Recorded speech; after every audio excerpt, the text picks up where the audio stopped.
Alo, Trà Vinh xin chào các bạn. Hôm nay thì mình chia sẻ cái món bánh từ bột mì nè, giòn rụm luôn, ngon hơn bánh bao chiên, không có cần dùng men nở mà cũng không có tốn thời gian mình ủ bột nữa. Lớp bột giòn ngon nhân thịt và trứng cút. Bây giờ mời các bạn mình cùng xem video luôn ha. Đầu tiên là mình dùng đây 300g bột mì, thì cái loại bột cao cấp hay là bột đa dụng gì cũng được. Tiếp theo là mình có một chút xíu muối nè, một ít mè đen và trắng, một muỗng canh đường. Nước thì mình dùng 170ml đối với bột này ha. Nửa chén thịt nạc mình xay sẵn ra. Nửa cái củ sắn mình cũng đã gọt tách vỏ rửa sạch rồi nè. Nửa củ cà rốt vừa vừa thôi ha, không lớn quá. Nấm mèo và nấm đông cô hai loại mình ngâm nở trước để mình xắt cho nó dễ. Một ít hành lá, hành tím và tỏi, chút nữa mình sẽ băm nhỏ ra để phi thơm. Gia vị thì mình có muối, đường, hạt nêm và tiêu xay. Rồi cho muối vào trong thau trước để bắt đầu pha bột. Đường mình cũng cho vô luôn. Mè trắng, mè đen, 170ml nước hoặc là sữa tươi không đường. Thêm muỗng canh dầu ăn. Rồi sẽ trộn đều cái hỗn hợp này lên trước cái ha, cho đường muối nó tan sơ, cái mình hãy cho bột vô. 2 chén bột mì đa dụng tương đương 300g. Rồi các bạn sẽ trộn đều nè. Cái phần bột mì này thì giúp cho vỏ bột của mình nó giòn và nó giòn xốp, nó không có bị cứng. Các bạn đừng có dùng cái loại bột mì mà đạm cao, nó sẽ bị cứng bánh. Mình sẽ dùng tay mình nhồi để cho bột nó quyện lại thành khối. Cái lượng nước mình cho vào đây vậy là nó vừa bột. Nếu mà các bạn dùng bột cũ thì mình cũng có thể thêm chút xíu nước nữa ha, để cho bột của mình nó mềm. Nhồi xong thì mình thấy nó quyện thành khối. Bây giờ mình đậy kính để qua bên cho nó nghỉ. Xắt nửa cái củ sắn ra lát mỏng mỏng, rồi cái chút nữa mình xắt sợi lại ha. Mình băm hạt lựu cho nó đều. Ở trong kênh mình có bán thêm các sản phẩm liên kết thì mời các bạn bấm vào góc trái video, chuyển đến cửa hàng, lựa chọn và mua ủng hộ mình ha. Cà rốt mình cũng xắt hạt lựu cho nó đều đều với củ sắn nhưng nó phải nhỏ đều thì nó mới ngon. Thường là mình dùng cà rốt để cho nó đẹp và mình ăn nó cũng có vitamin A rất là tốt cho mắt. Các bạn sẽ xắt 2 loại nấm nhỏ nhỏ ra luôn ha. Nấm mèo thì nó giòn, còn nấm đông cô thì nó thơm. Hành tím và tỏi mình cũng băm nhỏ nhỏ cho nó đều nè. Hoặc là các bạn dùng hành tây trắng mình xắt hạt lựu. Rồi cho vào chảo 2 muỗng canh dầu ăn. Mình sẽ phi thơm hành tím và tỏi cho nó dậy mùi thơm lên, rồi các bạn hãy lấy thịt mình đem vô mình xào. Bạn dùng cái loại thịt nạc mình xắt hạt lựu cũng ngon nữa. Xào lửa lớn cho nó săn. Thịt nó săn thơm rồi cho củ sắn và cà rốt vô để xào. Mình xào đều lên, nhớ để lửa lớn nha, phần nhân nó không có bị ra nước, nó sẽ khô ráo. Cho tiếp 2 loại nấm vô luôn nè. Mình cũng xào đều. Gia vị muối, đường, hạt nêm và tiêu mỗi loại nửa muỗng cà phê là vừa ăn. Đừng có làm mặn quá tại vì ở trong bột đậm đà rồi đó. Hành lá sắc nhỏ cho vô luôn, xóc đều lên nữa rồi tắt bếp ha. Mình có luộc thêm trứng cút. Trứng cút này thì luộc sôi 5 phút là nó chín nè.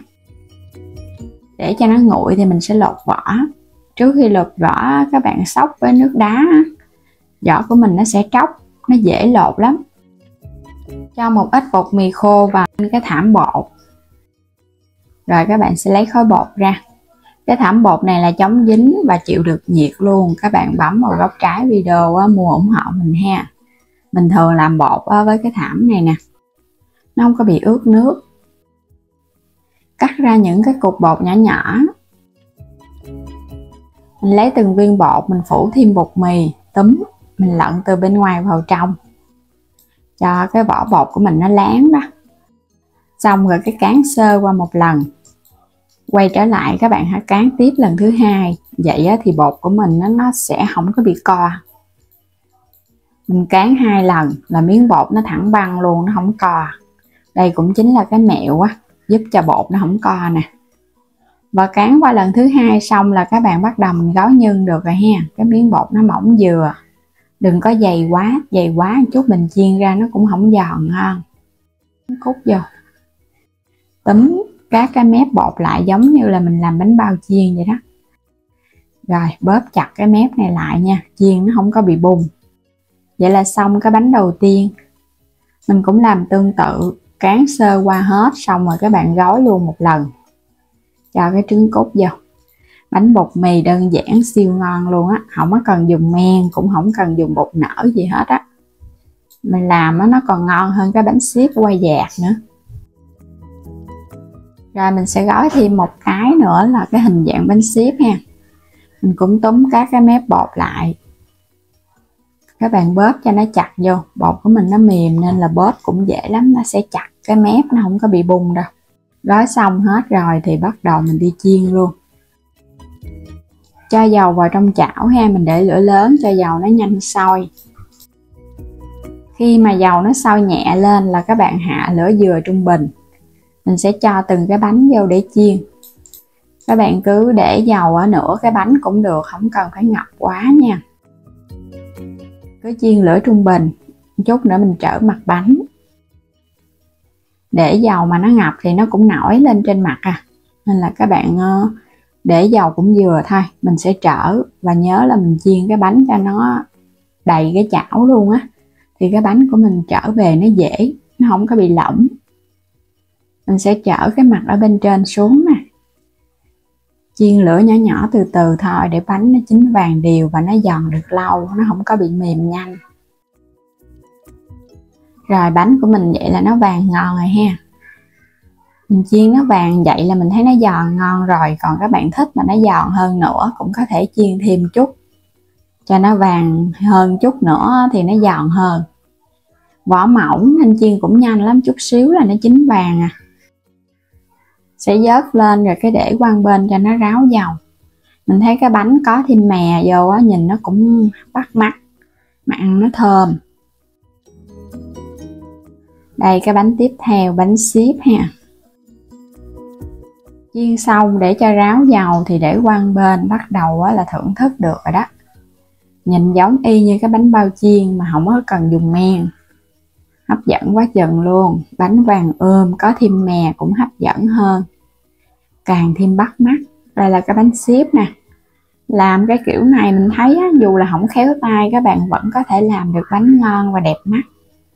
Mình sẽ cắt cái bánh xếp cho các bạn xem ở bên trong ha. Lớp bột mỏng tênh giòn rụm, phần nhân thịt và củ ăn lại chống ngán. Đây bột rất là giòn luôn. Các bạn cầm lên là mình thấy nó đã giòn lắm rồi đó. Bột vậy là nó mới ngon, để cả ngày nó không có bị mềm.